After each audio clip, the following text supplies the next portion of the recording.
What is going on, everybody? Welcome back to the channel. Today we're going to continue working on the 240. If you didn't check out the last 240 video, did a little bit of inspecting around the engine and changed out the oil. So if you want to check out that video, I'd really appreciate it. The focus of today's video is to dive deeper into the engine and transmission. I want to see if there's any water in there so I can figure out the best way to extract it. I bought a cool tool, which is an endoscope. It's a digital video inspection camera, and it's a really small camera that will allow me to stick the camera into any small space, pretty much just look at it through this screen. So hopefully this helps out with today's video. It was like 90 bucks at Harbor Freight. I also bought another light. I had one of these in blue, but I ended up losing it, and where I work on the cars, I don't really have that much lighting, so I need to buy as much lighting as possible. And I also bought a spark plug socket. I'm pretty sure you could just use a 5/8 that you have. I'll have some of these products linked below in the description if I find them, so you can go check them out. I'd really appreciate. I do get a little bit of commission per item bought, which it all goes back to the channel. Best way to support it, let's go outside and start working on the 240. Got it to work already. Doesn't look like the best camera or display ever, but I'm sure this will work. Jeez. You can see 3 different. I'll leave it in the medium just because I don't know how much battery it has. But first thing we want to check out is the transmission. Obviously water could have gotten through there.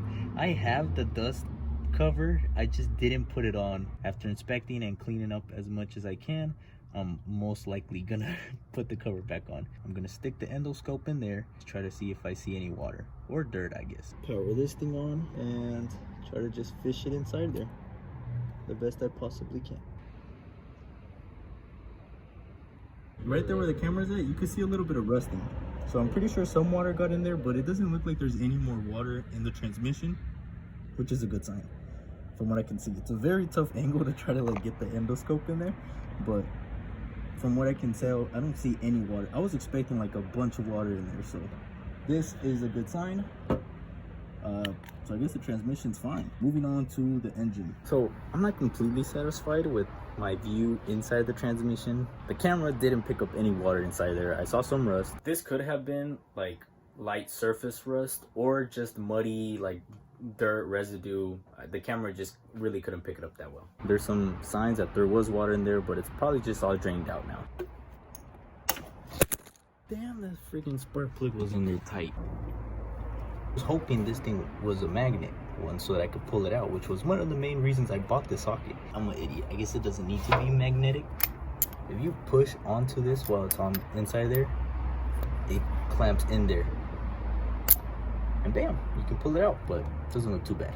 To avoid having a bunch of spark plugs out and possibility of dirt entering the engine, we'll just do it one by one, just to make my overthinking mind a little more comfortable while doing this. I don't know what it's supposed to look like, but that's how it looks inside there. That might all just be like just from the combustion, a lot of what is it called, a carbon buildup. I don't see any water in there. I was thinking there was just gonna be like a puddle of water in there, so I'm gonna do the rest of them and see how it looks in each and one of those. It looks kind of weird. It has like some ridges on the edges,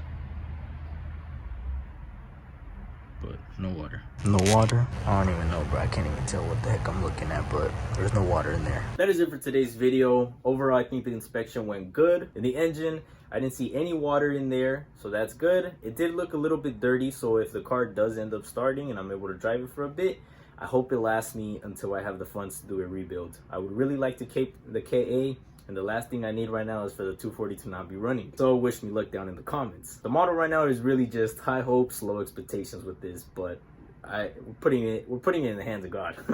All the products that I used, I'll try to have them down in the description below if I find them. The endoscope, I think it was good. I think it's even for the price, it might not even be like an entry point one, but I think it was decent. It helped me look into those tight spots. It is a little bit hard to maneuver in there, so it takes a bit of time, but for what I needed it for, it worked. And I guess if you want to try the Milwaukee one, go ahead. But that's it for today's video. I'll see you guys in the next one. God bless. Chale ganito.